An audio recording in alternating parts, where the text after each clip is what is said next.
It's time to rethink, renew, and reimagine retirement. Hey folks, Jared Sebesti, your co-host of Retire Repurpose. Thank you so much for checking us out and tuning in here today. Well, today we're going to talk about two of our favorite topics, story and legacy. All people, retired or not, want to leave a legacy. They want to know that their lives meant something. Well, there's a massive connection between the legacy you leave behind and the stories you tell. Stories are one of the most powerful ways we are reminded of God's work in our lives and ways to transfer that information to people closest to us. In this podcast, Taatjes will give 3 things to consider regarding your life, your story, and your legacy. Enjoy this episode. Hey everybody, and welcome back to the show. So glad that you're joining us here on Retire Repurpose. Maybe you're a first-time listener, maybe you're new to our message. We talk about retirement on the show, but it's a little bit of a different spin than maybe what you were used to or what you're expecting. We talk about life and retirement, purpose in retirement, making retirement the best season of your life and the most impactful season of your life. Again, if you're new to the show, whether you're a regular listener, we appreciate you joining us today and welcome back. On today's show, we're going to talk about the role of story and your legacy, how your stories and the stories that you tell currently impact those around you, but really solidify the legacy that you hope and want to leave for your family. Taatjes joins me on the show now, and a couple of shows ago, Ben, we talked about a really interesting story that you had one morning on your way to work involving a hitchhiker. Let's talk about that story, and that will lead us really nicely into today's show. Yeah, Jared, it was something that I don't do a lot. In fact, I can't remember the last time I did this, but I picked up a hitchhiker on the way to work. And it was specifically interesting to me in that, in our area, I don't come across hitchhikers I could pick up. Yeah. Very rural Minnesota, and that day, I'm convinced that God put this man in my life, and me being able to say yes, I'll pick you up, allowed me to learn more about myself. It allowed me to make a difference for him, and just started my day off. And I got into work. Of course, I'm all excited about the work we're doing, re-energized, because, of course, during the long story short, at the end of my dropping this man off, he talks about his dad, and he talks about how his dad has been struggling with his retirement, and his dad had, retired too young in his mind, and he had been going through a lot of, emotional change, and he was physically different, and he kind of basically described the first chapter, or one of the chapters in my book, and I said, well, tell me about your dad. What's your dad's name? I'd love to send him a copy, and his name was Jim. Of course, that's the fictional name in the book. So I just feel like too many times we go through our days and we forget to notice people, number one, but then notice that those people might be put in your life to, maybe you add value to them, Sure. but they may just be teaching you something, and they may be put there for a reason. Yeah. When you came in and told that story after you arrived very late to work because you had to drive like 50 miles out of your way to drop this gentleman off. There's a term that we use in a book out there called God winks, and as soon as you told me the story, I said, hey, there's another God wink moment. During that particular episode that we did right at the beginning of the new year, we talked about how really something that retirees need to consider is really being open and even saying yes. So many times in the financial world, you talk about the power of saying no and delaying gratification and saving for the future. But there's something powerful in saying yes. Talk about some of the doors that can open. Yeah, Jared, it's about the doors that are already there. We just got to walk through them and say yes once in a while. And I think that's what people, I hope people hear from this show. And as we talk through things is, there's these stories that are, significant and the ones that you want to tell. But there's also things in our daily lives that they're just little things that when we say yes, when we're open to something different than what was in our schedule, we have to be willing maybe to step out of our normal schedule just to see what God has for us. Yeah, if you're going to step out of your comfort zone and really take advantage of some of the doors that God may be leading you down, you will certainly have to say yes. If you missed that show, again, it was talking about being open and how being open can really lead into a wonderful new year. It was 2 shows ago. Go back to your favorite podcasting platform and check that show out. Subscribe while you're there, but make sure you go back and listen to the full hitchhiker story. I think you're really going to enjoy it. All right, on today's show, Ben, we're going to talk about the role of story and your legacy. We've got 3 main points here that we want to walk people through. But before we get to that, again, it is the beginning of a new year. It's not. We're not going to do a show on New Year's resolutions and goal setting. We talked about how to template out your year on last week's show. But let's just talk about how do people have, and more specifically retirees, how can they have just a spectacular year where this one maybe sticks out farther than others?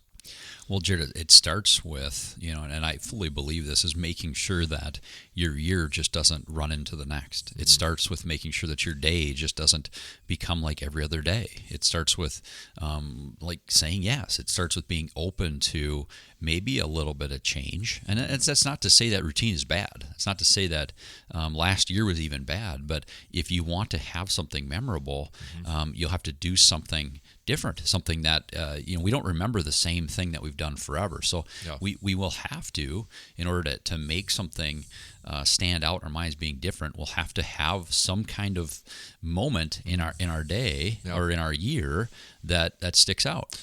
Is it too much to ask that in America, in retirement, kind of the way that it's been done, the template, is it too much to ask in today's world that retirees can look back at a specific year and say, wow, there was really a defining moment, or many, many defining moments that made this one stand out? I mean, I know what you're going to say here, but like, we're trying to unlearn this whole idea of retirement. Is that too much to ask to say, like, you know what, you can have these incredible years year after year after year?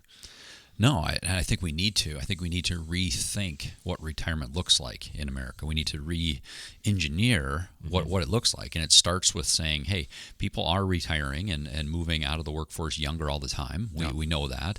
And many of them end up being unfulfilled. Why? Because work gave them things that were very important to their day, very important to their life. It gave them guardrails, gave them goals, gave them, really a mission to be part of. So when you move out of the workforce and you become, every day looks like last day and every year looks like the year before in this kind of permanent vacation feel, that's why I think it's so important that we stay on top of looking at what made work good, and then make sure that's still in our life. Yeah. Again, if you're new to the show, we spend a lot of time on this podcast kind of unlearning what we've been taught and what society has, again, templated out as to what retirement should look like.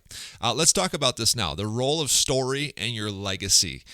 This was inspired a little bit by your local pastor, but last Sunday he was talking a lot about legacy and story, but he had some really important points, and we want to use some of those points in today's show to help inspire retirees. Where do we start as we start, again, connecting story and retirees' legacies? Well, first, I always want to make sure that people understand the difference between legacy and inheritance. We've said it before on the show. I'll say it again.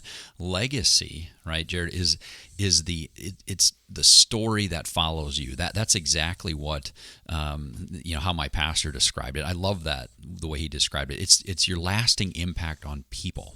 That's the way I look at it. Legacy is the lasting impact on the people around you. Inheritance is the money that your kids get to spend. There's a big difference there. People in our world always talk about legacy planning. It almost always comes down to some life insurance or some kind of a financial part of it. Is like, hey, make a legacy, leave some money behind. And it has nothing to do with it. Everything has to do, when I hear legacy, we want to make sure that there's the lasting impact on people. That's what legacy is. Your pastor said legacy shapes the story that follows you. You just mentioned that. Dissect that a little bit more. Like, that's kind of really what we want. Really, at the end of the day, we want to live in such a way where, even after we're gone, I think everybody, whether you're retired or not, wants to have that type of impact. I certainly do as a husband and a father, but really, it's living in such a way today where you're kind of writing that story, but that's kind of how it should be shaped up. I've never really heard that before, where legacy shapes the story that follows you. Yeah, I love the way he described it. And I think if you're thinking through, what does your funeral look like? What are they going to say there? Yeah. I mean, that's always the old cliche is, what are they going to say about you at your funeral? it's so important that we look at the people that will be there, the people and how they'll feel, Yeah. and how you made them feel. Everything comes down to relationships and lasting impact on people. So when he said that legacy shapes the story that follows you, I went right away to, what kind of story am I telling? Yeah. What kind of stories will they tell about me later when I'm gone, right? What types of things will continue to be told about me, the type of person I was, the way I made people feel. It always comes back to people, Jared. And I think if we want to have a lasting impact, we've got to notice people, make a difference in people's lives, and then make sure that they are set up to do the same. I saw something online recently where it was talking about this exact same point, not in the context of retirement, but really it was talking about how, especially, strivers, high achievers, we're always looking for, like, the next thing, what's the next thing I can dive into. The truth is, God has people in your life right now. And instead of looking for, like, the new thing, take a pause, notice the people that are there, pour into them, because that many times can have much more meaning than looking for the next thing. The second point we want to talk about here today is that the story tells the past, empowers the present, and shapes the future. Again, that is something that your pastor spoke on. And again, I've never heard it in that context, but let's break that down a little bit. How did that land with you when you heard that? Well, first of all, right, point one, we're talking about, if we want a lasting legacy, we've got to have a story. So now we're going into what makes a good story, really, or what makes, why is story important? Yeah. And he said it's important because a story will tell what happened in the past, but it will empower people today in the present, and it will shape the future. So I love the quote. I think every retiree, and all of us, like you said earlier, want to know that we're significant. And many times on the show, we get started, we're like, okay, what do retirees really want? What do people in that age bracket, whether you be in your 50s, 60s, 70s, want? And most of them have lived a career, or they lived a life where they had a great career. They've done some things. They've raised a family.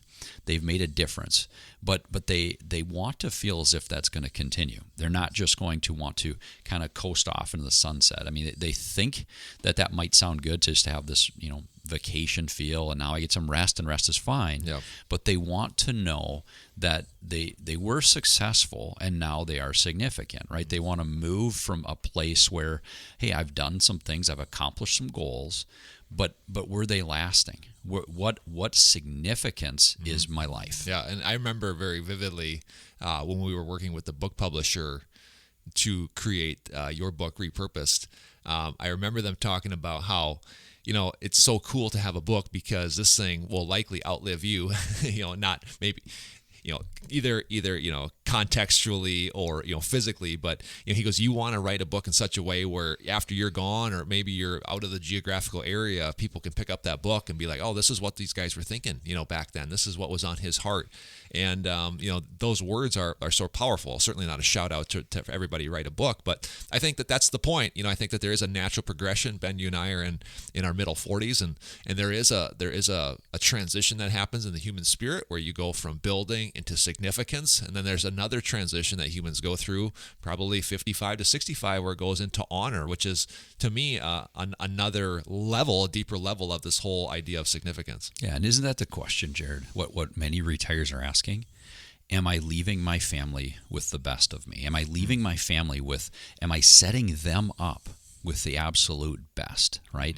And whether that be, training them in how to steward the resources that you're going to leave, whether that be, making sure that you've brought them up in a God-honoring way, that they will follow his leading in their life. I mean, I've got two, teenage daughters. One's leaving the house at the end of this year, Jared, and this is becoming very, very real to me. It's every single day. I'm like, did I do enough with my daughter? Did I do enough with her as she leaves the house?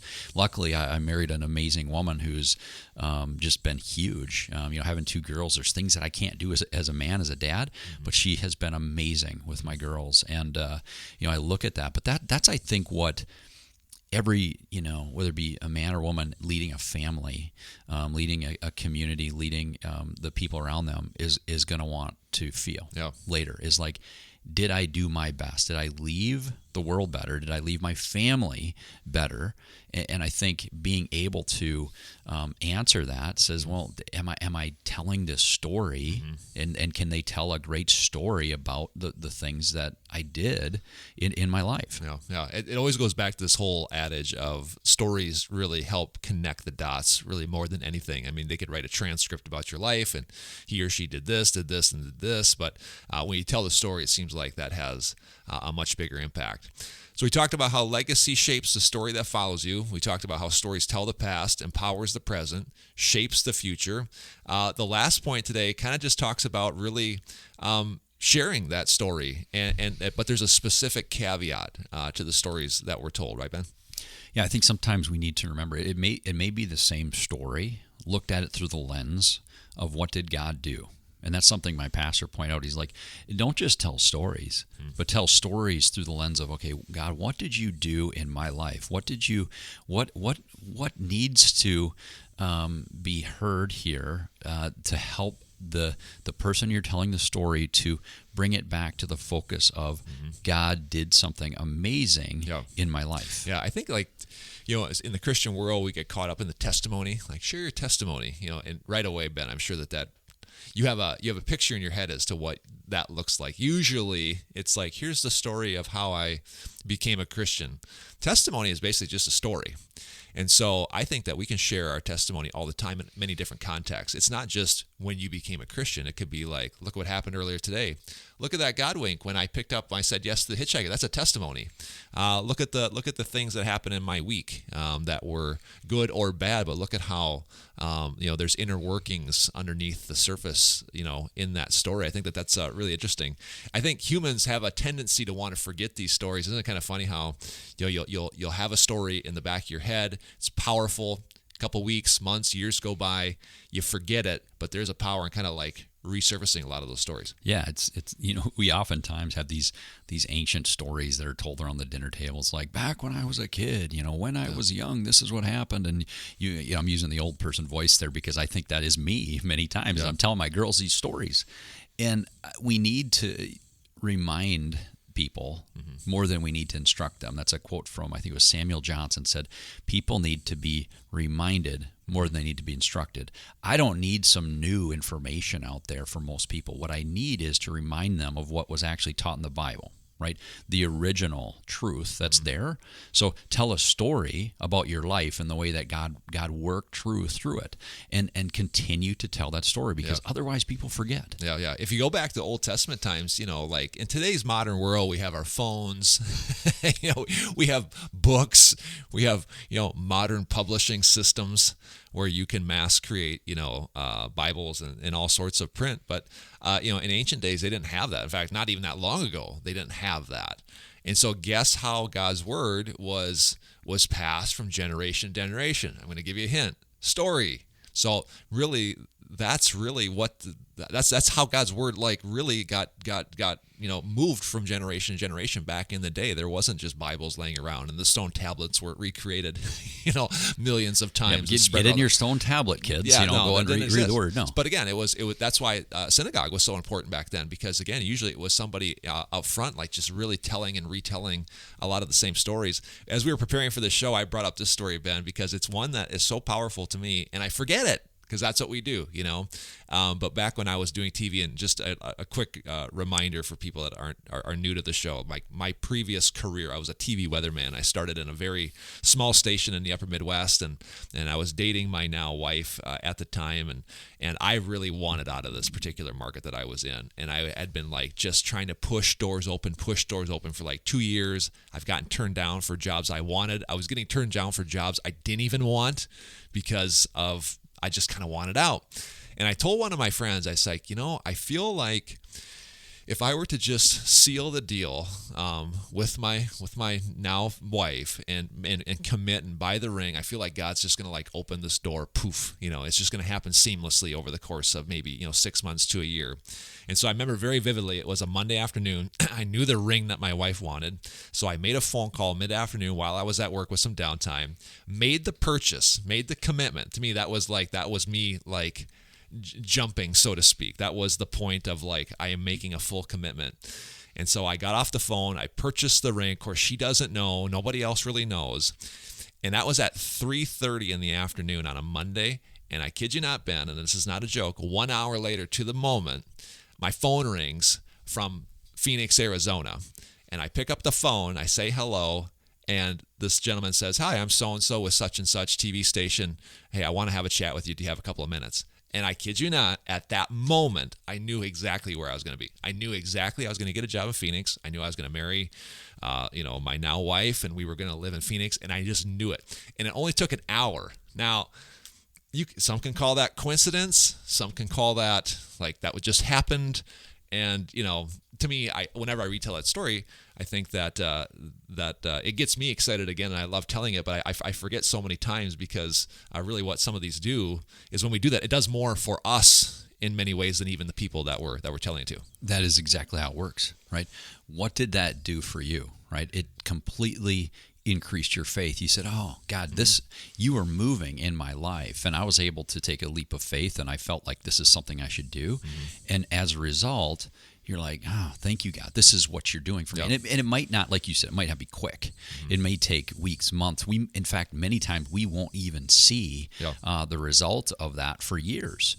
And that was a positive situation, Jared. Right. But there's many negative things we go through in our lives where we're like, "Okay, God, what are you doing right now?" And you'll go through that and you won't see it. And you won't see it, and you won't see it, and then there'll be that moment where you're like, "Oh, this is why that's happening." I'll tell you a story right now from my life. Is going on right now. My daughter, when she was before she was born, we knew she had a ton of stuff wrong with one of her kidneys, and as a result of really the first probably 5 years of her life, she was in and out of the hospital. She had multiple surgeries. We ended up removing one of her kidneys, and what's coming to my mind today about that story of her, it was those moments were absolutely the hardest time for my wife and I, both as a couple, but also as a new family. It was like, "God, what are you doing? This is painful stuff we're going through." And you hand your little baby over, as a 6-week-old child to a doctor to take her back into surgery. And you weep, and you're like, "God, how can this be good? How can there be anything good coming from this?" Well, she's 17 today, Jared. By the way, she does have one kidney. It functions just fine. God gave us two. But she is being called into the medical field. She knows, and she has this heart for people. She's already a CNA, and she's out there in a local nursing home helping people. And I'm like, why do you do that? Well, I know. God put this in her life to get her she remembers nurses' names from those first 5 to 6 years of her life. She remembers how they made her feel. She remembers us telling her stories in the car on the way home from the hospital about why she's going through what she's going through and how God is healing her through these doctors and nurses. And today, she's ready to go off onto the next chapter of her life, which is going to college, looking to be in medicine. So I know that when I see those things happen, whether they be positive things like you're talking about or negative, hard things that many people are going through today, you have to be open to looking at why God is doing what he's doing in your life.